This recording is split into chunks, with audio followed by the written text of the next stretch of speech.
नमस्कार दोस्तों, जय हिंद, वंदे मातरम। सभी प्यारे मित्रों का वेलकम, अभिनंदन है। टीटी परिवार, शिक्षकों के परिवार जायसवाल कोचिंग सेंटर पर, पावर्ड बाई शिक्षा ही प्रकाश है। दोस्तों, मैं आपके साथ जायसवाल सर बात करने वाले। दोस्तों, गणित की बात करने वाले हैं। मैथ्स एनसीईआरटी के बटन पर यह प्रैक्टिस सेट नंबर आपका दूसरा है। पहला प्रैक्टिस सेट आपको मिल जाएगा, हम प्लेलिस्ट में बता देंगे, प्लेलिस्ट आप विजिट कर लीजिएगा। बात करेंगे दोस्तों, इस प्रैक्टिस सेट में हम 10 महत्वपूर्ण प्रश्नों की बात करने वाले हैं। जी हाँ, गणित के लाजवाब 10 महत्वपूर्ण क्वेश्चन जो आपके एग्जाम में पूछे जाते हैं या पूछे गए हैं या कंक्लूजन तैयार किया गया है, वो भी एनसीईआरटी के पैटर्न पर। और ये कंक्लूजन रहेगा आपके एनसीईआरटी के 3rd क्लास से लेके 10th क्लास तक के लेवल का कंक्लूजन रहेगा। तो चलिए शुरू करते हैं। पहला प्रश्न आपकी स्क्रीन पर है। अगर आपका जो भी ओपिनियन हो, आप लोग भी कमेंट के द्वारा आंसर बता सकते हैं। तो पहला प्रश्न कह रहा है आपका 14, 28, 35 का लघुत्तम समापवर्तक क्या होगा? 70, 210, 140, 280। और आपको पता है एक चीज़ होता है आपका एलसीएम की बात करेंगे, और एक चीज़ होता है एचसीएफ। ये दो ऐसे कैटेगरी जहाँ से एक प्रश्न आता ही आता है, तो बहुत ही कन्फर्म, ठीक है, कन्फर्म हो जाते हैं, यहाँ से प्रश्न बनता ही बनता है। इंपॉर्टेंट टॉपिक पर है, तो कुछ नहीं करना आपको, सिंपल सी बात है। 14, 28, 35 को लिख लेना है। पेन मिलेगी आपको, एक कागज़ मिलेगा, उसमें लिख लेना है। फटाफट 2 से काटना है, 7 करेंगे, ठीक है। और इसको 14 करेंगे, 35 तो नहीं कटेगा, फिर फटाफट 7 भी नहीं कटेगा, सेम लिख देंगे, 14 कट जाएगा। 2 सत्ते 14 करेंगे, 7 लिख देंगे और 35 लिख देंगे। अब देखिएगा, 3 से कोई कट रहा है? नहीं कट रहा है। 5 से कटेंगे, 7 आ गया, 7 आ गया। और क्या होता है सभी लोग जानते हैं, क्या जानते हैं कि 7 पना 35, ये एक और 7 आ जाएगा इधर, ठीक है। अब 7 से काटेंगे तो तीनों कट जाएंगे, यानी जब तक नीचे एक एक एक ना जाए तब तक आपको लघुत्तम एलसीएम काटते रहना है। अब कितना आ गया? 2, 2, 5 और 7। अब क्या करेंगे, इनका आपस में गुणा कर लेंगे, ठीक है। 5 सत्ते 35, 35 दूनी 70 और 70 दूनी कितना होता है? 140 होता है। तो हमारा जो सी ऑप्शन है यह हमारा सही हो जाएगा। कोई ट्रिक नहीं है, ठीक है, बेसिक से हम बता रहे हैं, बेसिक चीज़ें की बता रहे हैं। दूसरा प्रश्न आपके स्क्रीन पर है। हर एक भाई बहन एक गृहिणी जिनका सपना है, देखिए सबसे ज़्यादा डर मैथ में होता है। मैथ के बाद हम आपके बाल विकास की बात करते हैं, चाइल्ड डेवलपमेंट, पेडागोजी की, इन्वायरमेंट की, ये थोड़ा टफ होते हैं। और हिंदी संस्कृत हम बचपन से पढ़ते आ रहे हैं, लेकिन पेडागोजी सभी की टफ होती है। और पेडागोजी की क्लासेस सभी चल रही हैं। आपके मैथ्स की पेडागोजी भी आपकी प्लेलिस्ट मिल जाएगी, तो चाहिए चैनल को विजिट कीजिएगा, चेक कीजिएगा।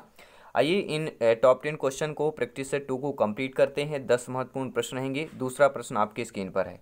दूसरा प्रश्न क्या कह रहा है, ध्यानपूर्वक देखिए। एक्स ऋण कोष्टक के अंदर है, एक्स ऋण 2x का हल क्या होगा? अब इसको हल करना है, नहीं हमें क्या करना है, सिंप्लीफिकेशन, अर्थात हम सरलीकरण की बात करेंगे। सरलीकरण से या सिंप्लीफिकेशन से एक प्रश्न जरूर आता है। तो यहाँ पर दिया गया है, देखिए x माइनस एक्स ऋण 2x दिया गया है। अब आपको बोर्ड मास का रूल पता होगा, पहले कोष्टक को हल करते हैं। तो ऋण x और ऋण 2x कितना हो जाएगा? x ऋण 3x हो, ठीक है, 3x हो जाएगा, और x माइनस ये हो जाएगा। तो x ऋण 3x मतलब क्या होगा? x धनात्मक 1 है और ऋणात्मक 3x है, करेंगे तो कितना जाएगा? ऋण का 2x आ जाएगा, वो भी कोष्टक के अंदर, ठीक है। और x ऋण 2x है। अब ध्यान दीजिएगा, अब कोष्टक के बाहर भी यहाँ पे ऋण है और अंदर भी है, तो जब ये ऋण ऋण आएंगे, जैसे मैं आपको बता देता हूँ, जैसे ये x आ गया, ऋण है और ऋण 2x है, ठीक है। अब ये ऋण और ऋण का जब गुणा होता है, सभी को पता है ऋण का गुणा जब ऋण से होगा तो हमारी मान जो आएगा धनात्मक में आएगा। तो यहाँ पर क्या आ जाएगा आपका मान? x ऋण 2x का मान आ जाएगा x धन 2x बराबर वैल्यू क्या आ जाएगी? 3x, अर्थात हमारा 4th ऑप्शन डी ऑप्शन वाला सही हो जाएगा। और आपको पता है एक क्वेश्चन में कम से कम समय में, यानी 1 मिनट के अंदर हमें क्वेश्चन को सॉल्व करना है, ठीक है। और बेसिक से सॉल्व करें, कोई ट्रिक नहीं है, बेसिक चीज़ें आजमाइए, जो भी आपसे बनता है वहीं से आपका नंबर आएगा, बेहतरीन आएगा और सिलेक्शन भी पाएंगे। अब देखिए तीसरा प्रश्न कह रहा है। तीसरा प्रश्न कह रहा है कि -5 का योज्य प्रतिलोम बताना है। देखिए योज्य प्रतिलोम समझने वाली बात होती, कोई भी संख्या दे दिया जाता है। योज्य प्रतिलोम का मतलब होता है, ठीक है, क्या चेंज करना, जैसे ऋण का है तो धन में कर देना, और धन है तो उसको ऋण में चेंज कर देना, ये होता है योज्य प्रतिलोम। अर्थात यहाँ पे ऋण 5 है तो हमारा इसका योज्य प्रतिलोम कितना आएगा? धन का 5 आ जाएगा। अगर पूछा जाता कि धन का 5 का योज्य प्रतिलोम बताइए तो -5 हो जाता, या सिंपल ये भी लिखा होता कि 5 का योज्य प्रतिलोम बताइए तो -5 ही होता, क्योंकि 5 लिख दें या +5, ये +5 ही माना जाता है, ठीक है। तो -5 या ऋण 5 का योज्य प्रतिलोम क्या हो जाएगा? +5 हो जाएगा। सी ऑप्शन वाला आप लोगों का सही हो जाएगा। आप लोग भी कमेंट करते रहें, फीडबैक करते रहें और अंत में जरूर बताइए इस 10 क्वेश्चन के प्रैक्टिस सेट में आपका स्कोर क्या है। ठीक है, अब देखते हैं दोस्तों चौथा प्रश्न। दो पूर्ण संख्याओं का योगफल सदैव होता है। जी हाँ, दो पूर्ण संख्याएं। अब देखिए यहाँ पे समझने वाली बात है। देखिए एक से जो प्राकृत संख्याएं जो होती हैं वह हमारी एक से शुरू होती हैं, एक से लेके अनंत तक होती वो हमारी प्राकृत संख्याएं होती हैं। ठीक है, पूर्ण संख्याएं क्या होती, शून्य से लेके अनंत तक हमारी क्या कहलाती हैं, पूर्ण संख्याएं कहलाती हैं। और पूर्णांक संख्याएं जिसमें आपका धनात्मक भी हो, ऋणात्मक भी हो, शून्य भी शामिल हो, वह हमारी पूर्णांक संख्या कहलाती है। ठीक है, तो दो पूर्ण संख्याओं का योगफल सदैव क्या होगा, प्राकृतिक संख्या होगी, पूर्ण संख्या होगी, अपूर्ण संख्या होगी, कोई नहीं। तो सभी प्यारे मित्र जानते हैं कि दो पूर्ण संख्याओं का योगफल हमेशा क्या होगा, वह आपका पूर्ण संख्या ही होगा। ठीक है, ध्यान दीजिएगा, प्राकृतिक संख्याएं 1 2 3 से लेके अनंत तक होती हैं और पूर्ण संख्याएं 0 1 2 3 से लेके अनंत तक होती हैं। ठीक है, तो पूर्ण संख्याओं में सभी प्राकृत संख्याएं होती हैं, ये भी प्रश्न आता है। ठीक है, तो आपका according to question right option number B option सही हो जाएगा। पांचवा प्रश्न देख लेते हैं क्या है। 24 को रोमन पद्धति में लिखा जाएगा। अब देखिए आपका 24 दिया गया है, कोई भी संख्या दिया जा सकता है, एक रोमन पद्धति से जरूर पूछा जाता है। ठीक है, तो 24 को कैसे लिखते हैं सभी लोग। 24 मतलब है x को हम 10 मानते हैं, x को 10 मानेंगे और i भी को 4 मानते हैं रोमन में। तो x i भी देखिए बी ऑप्शन में दिया गया है, तो आपका यहाँ पर हो जाएगा। अगर यहाँ पे 49 दिया होता तो फिर आप क्या करते, ठीक है, 49 दिया होता तो एल हमारा 49 होता, यहाँ पे आई कर देते। या हमारा अगर यहाँ पर मान लीजिए आपका 39 दिया होगा तो फिर आप क्या करेंगे, जब आपका 39 दिया रहेगा तो आप क्या करेंगे, सभी कमेंट करें। ठीक है, क्या करेंगे 39, तो हमें एक्स ट्रिपल एक्स करके हम 9 भी कर सकते हैं, आई एक्स, तो यहाँ पे बहुत लंबा हो जाएगा। तो हम क्या करेंगे, यहाँ पे एल करेंगे। एल क्या होता है, 50 में कितने माइनस कर देते हैं, 39 को कितना करेंगे, गेरा कर देंगे। ठीक है, तो गेरा को हम कैसे लिखते हैं, सभी लोग एक्स आई लिखते हैं, तो इतना लिख देंगे, हमारा 39 आ जाएगा। तो रोमन पद्धति में पीछे लिखते हैं तो घट जाता है और आगे लिखते हैं तो बढ़ जाता है। अब बताना है क्रमागत पूर्ण संख्या इनमें से कौन सी है। 2 3 4 5 7 8 9 1 13 6 8 2। बहुत ही सिंपल साधारण से प्रश्न आते हैं, कोई ऐसा नहीं है, सिंपल साधारण से भी प्रश्न आएंगे। ठीक है, हर चैप्टर से प्रैक्टिस सेट लिया जाएगा। यह आपका दूसरा प्रैक्टिस सेट है। आइए जान लेते हैं क्रमागत पूर्ण संख्या। देखिए पूर्ण संख्या मैंने बताया था 0 1 2 3 से लेके अनंत तक हमारी पूर्ण संख्याएं होती हैं। क्रमागत पूछा गया, क्रमागत मतलब लगातार। अब देखिए किसी में क्या लगातार संख्याएं आपको नहीं दी गई, केवल पहला ऑप्शन है जिसमें लगातार संख्याएं दी गई, जिसमें 2 3 4 लगातार संख्याएं हैं। तो आपका यहाँ पर क्या हो जाएगा, पहला ऑप्शन सही हो जाएगा। और ये सारे क्वेश्चन आपके जो पूछे गए प्रीवियस ईयर में एग्जाम पे आपके सिलेबस के अकॉर्डिंग यहाँ पे, ठीक है, कंक्लूज किए गए हैं, तैयार किया गया है प्रैक्टिस सेट, जो बहुत ही इंपॉर्टेंट होगा प्रिपरेशन के लिए, सिलेक्शन को और सिलेक्शन में स्कोर को बेहतर करने के लिए, ताकि सिलेक्शन का रास्ता आसान हो सके। तो आई होप वीडियो को एक बार दिल से सभी प्यारे मित्र लाइक कर दिए होंगे, और जितने प्यारे भाई बहन पहली बार विजिट कर रहे हैं चैनल को सब्सक्राइब करें, लाइक करें, इंस्टाग्राम पे जरूर फॉलो करें, साथ ही साथ टेलीग्राम ग्रुप से जुड़ें, वहाँ पे नोट्स PDF फाइल वगैरह सब कुछ आपको मिल जाता है। व्हाट्सएप ग्रुप से जुड़ें और फेसबुक पेज पर जरूर फॉलो करें। बात करेंगे दोस्तों, शून्य प्रत्येक ऋण से पूर्णांक होता है, समझने वाला प्रश्न है। और यहाँ से प्रश्न हमें बनता है लेकिन फिर भी गलती कर देते हैं, उसका रीजन समझते हैं।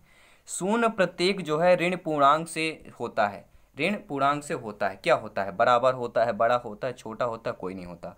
तो सर्वप्रथम देखिए पूर्णांक संख्या क्या होता है, मैंने आपको बताया था, मान लीजिए 1 2, यहाँ पे मैं पूर्णांक संख्या लिख देता हूँ, +1 +2 +3, 0 -1 -2 -3, ये हमारा पूर्णांक संख्या होगी, जिसमें धनात्मक भी शामिल हो, शून्य भी और ऋणात्मक भी।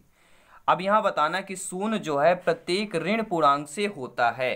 अब देखिए ये ऋण पूर्णांक है और ये शून्य पूछा जा रहा है, तो ऋण पूर्णांक से जो शून्य क्या होगा, बड़ा ही कहलाएगा। क्या कहलाएगा, बड़ा कहलाएगा। तो हमारा बी ऑप्शन सही हो जाएगा। बहुत हम गलती कर देते हैं, छोटा कर देते हैं, ये नहीं देखते कि ऋण पूर्णांक, अगर यहाँ पे धन पूर्णांक होता तो फिर आपका छोटा होता, लेकिन शून्य जो है प्रत्येक ऋण पूर्णांक से बड़ा होता है। तो बी ऑप्शन यहाँ पर आप लोगों का सही हो जाएगा।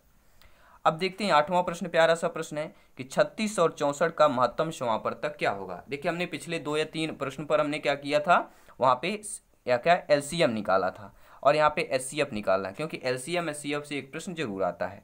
देखिए सिंपल सी बात है, 36 और 64 का महत्तम या HCF निकालना, मतलब ऐसी संख्या चूज करिए जो दोनों में कट जाए। अब देखिए 8 से ट्राई कीजिए, 8 से 36 कट रहा है कि नहीं कट रहा है। अब 8 का पहाड़ा पढ़िए, 8 अठाई 64 हो जाएगा, लेकिन 36 नहीं कट रहा तो ये नहीं होगा।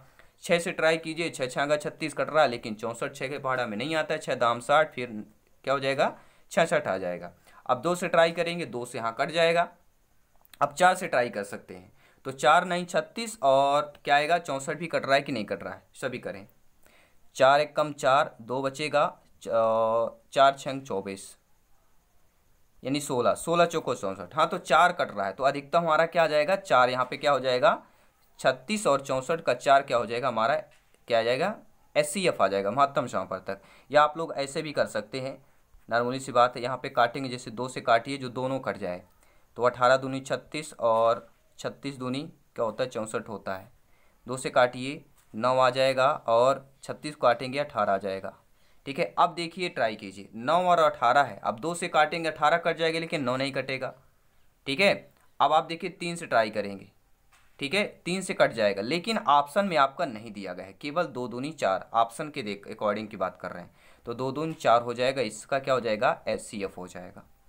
9वां प्रश्न देख लेते हैं क्या दिया गया है कि 100 से ठीक पहले की 2 क्रमागत पूर्ण संख्याएं बताना है। क्या कह रहा है 100 के पहले की पूर्व, ठीक है 100 के ठीक पहले की 2 क्रमागत पूर्ण संख्याएं 98 99 102 101 95 92 या 99 98। अब देखिए समझने वाली बात है, बहुत ही, जब आपका पूरा श्योर एंड प्योर होंगे तो बिल्कुल करेक्ट ऑप्शन है, बहुत ही आसान है।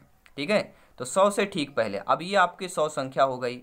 देखिए अब यहाँ पे पहला ऑप्शन देखिएगा 98 99 दिया है, यानी 100 के ठीक पहले क्या आएगा, पहले 99 आएगा, फिर 98 आएगा, फिर आएगा 97। तो 100 के ठीक पहले 99 और 98 आ रहा है। अगर बाद में पूछा जाता तो क्या जाता 101 और 102 आता, क्या था अगर बाद में पूछा जाता तो आपका 101 और 102 आता। ठीक है, तो यहाँ पर क्या पूछा गया 100 के पहले ठीक 2 क्रमागत पूर्ण संख्याएं पूछा गया, ये भी ध्यान देना। तो पूर्ण संख्याएं 0 से लेकर अनंत तक सभी पूर्ण संख्या होती हैं, तो यहाँ पे क्रमागत क्या आ जाएगा 99 98 आ जाएगा। बहुत से गलती क्या करते हैं जल्दबाजी में डी ऑप्शन करके आएंगे 99 98, लेकिन जल्दबाजी नहीं करना है, क्योंकि जल्दबाजी करेंगे तो आपको बनता हुआ भी माइनस में चला जाएगा, तो हमें माइनस नहीं हमें प्लस में करना है। ठीक है, ताकि हमारे जो आउट ऑफ 150 की तैयारी है 125 प्लस का स्कोर करें, और जो मैथ्स की बात करें मैथ में 30 ऑफ में से 25 प्लस का स्कोर करें, तो हमारा पहला ऑप्शन यहाँ पर सही हो जाएगा। अब देख लेते हैं दोस्तों इस प्रैक्टिस सेट में 10वां प्रश्न आपका क्या कह रहा है कि संख्या 100 को किस रोमन संख्या से प्रकट करते हैं। रोमन संख्या से एक प्रश्न जरूर बनता है। अब संख्या 100 को किस रोमन से करते हैं, M से करते हैं, D से करते हैं, X से करते हैं, C से करते हैं। तो सभी जानते हैं M को हम किससे 1000, रोमन संख्या में 1000 को हम M से डिनोट करते हैं, D को किससे डिनोट करते हैं 500 को। ठीक है, रोमन संख्या में 500 को हम D से डिनोट कर लेते हैं, यानी 500 ने लिख के हम D से डायरेक्ट कर देते हैं, और X को हम 10 से करते हैं और C को हम 100 से करते हैं, और L को किससे करते हैं 50 से करते हैं। ठीक है, तो ये जानना बहुत जरूरी है। और फर्स्ट सेकंड तो सभी लोग जानते हैं 1 2 3 4 5 6 7 8 9 10, ये रोमन संख्या में ऐसे लिखा जाता है। और बात करेंगे, ठीक है, और रोमन में तो सभी लोग जानते हैं कि पहले का हम क्या लिखते हैं, ध्यानपूर्वक देखिए, छोटा कर लेते हैं यहाँ पे थोड़ा सा ताकि आप लोग अच्छे तरीके से समझ पाएँ। ठीक है, ताकि पूरा ये देखिए आपको दिख रहा होगा। अब यहाँ पे देखिए ध्यानपूर्वक, पहले को हम V को हम 5 करते हैं, X को हम 10 करते हैं, L को 50, C को 100, D को 500 और M को 1000, ये रोमन अंक में हम डिनोट करते हैं। ठीक है, तो ये आपको PDF फाइल भी मिल जाएगा, फेसबुक पेज पर भी अपलोड कर देंगे, टेलीग्राम पे अपलोड कर देंगे, व्हाट्सएप ग्रुप पे। तो ठीक है, PDF फाइल भी आपको मिल जाएगा। फेसबुक इसीलिए कहते हैं फेसबुक पेज, इंस्टाग्राम और टेलीग्राम और व्हाट्सएप ग्रुप में जरूर फॉलो करें, लिंक आपको सभी का वीडियो मिल जाएगा। और तो ये दोस्तों प्रैक्टिस सेट आपको कैसे लगा नीचे कमेंट बॉक्स में बताएं, और इस 10 क्वेश्चन में कि आपका स्कोर क्या है नीचे अपना स्कोर भी कमेंट करें। और पहला प्रैक्टिस सेट देखने के लिए आपको इंड स्क्रीन पर मिल जाएगा प्लेलिस्ट, या आपको प्लेलिस्ट में जाएंगे तो वहाँ पे आपको मैथ्स NCERT प्रैक्टिस सेट का आपको प्लेलिस्ट मिल जाएगा, तो वहाँ पे सारी क्लासेज आप देख सकते हैं, और हर सब्जेक्ट का आपको प्लेलिस्ट मिल जाएगा, क्योंकि यहाँ पर तैयारी सिलेक्शन की तैयारी चल रही है, आउट ऑफ 150 में से 125 प्लस की तैयारी चल रही है। कि दोस्तों चलिए जल्दी मिलते हैं नेक्स्ट क्लास में, तब तक के लिए जय हिंद, वंदे मातरम, धन्यवाद सभी का।